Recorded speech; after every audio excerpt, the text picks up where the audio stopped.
Bismillahirrahmanirrahim. Assalamualaikum warahmatullahi wabarakatuh. Apa kabar soli-soliha? Semoga hari ini keadaan kalian semua 3 alif, 3 ba maupun 3 ta semua dalam keadaan sehat. Jumpa kembali dengan Ustazah dalam pelajaran pendidikan agama Islam. Kali ini Ustazah masih melanjutkan pelajaran 11. Yuk kita simak pembahasan selanjutnya. Baik, soli-soliha kali ini yang akan dibahas tentang doa setelah sholat. Yang pertama, kita akan membahas pengertian dan adab berdoa. Setelah rangkaian zikir selesai dibaca, maka zikir ditutup dengan doa. Doa berarti permohonan atau permintaan hamba kepada Allah Subhanahu wa Ta'ala.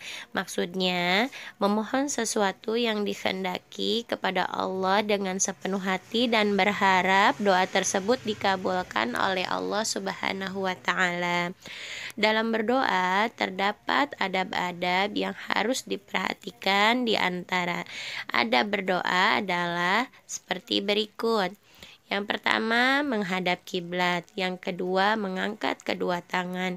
Yang ketiga, memulai dan menutup doa dengan memuji Allah Subhanahu wa Ta'ala atau membaca hamdalah dan membaca sholawat untuk Nabi Muhammad Shallallahu Alaihi Wasallam. Yang keempat, khusyuk dan tenang dengan menyatakan kerendahan hati di hadapan Allah. Yang kelima, menyederhanakan suara atau tidak berteriak-teriak. Yang keenam, meyakini bahwa doa pasti dikabulkan Allah. Yang ketujuh, doanya tidak mengandung dosa atau memutus tali silaturahmi. Baik, soli-soliha, untuk selanjutnya kita akan bahas tentang tata cara berzikir dan berdoa. Jika kita tidak ingin mengganggu orang lain, sebaiknya zikir kita lakukan dengan pelan saja. Bila kita ingin belajar bersama-sama, maka tidak salah jika zikir kita baca secara keras tapi tidak berteriak.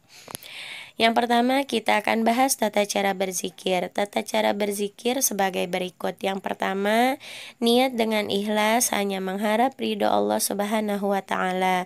Yang kedua, sebaiknya menghadap kiblat. Yang ketiga, dengan merendahkan diri dan suara yang lembut. Yang keempat, tidak berlebih-lebihan. Dan yang kelima, dalam keadaan berwudu apabila memungkinkan. Yang kedua, tata cara berdoa. Tata cara berdoa sebagai berikut.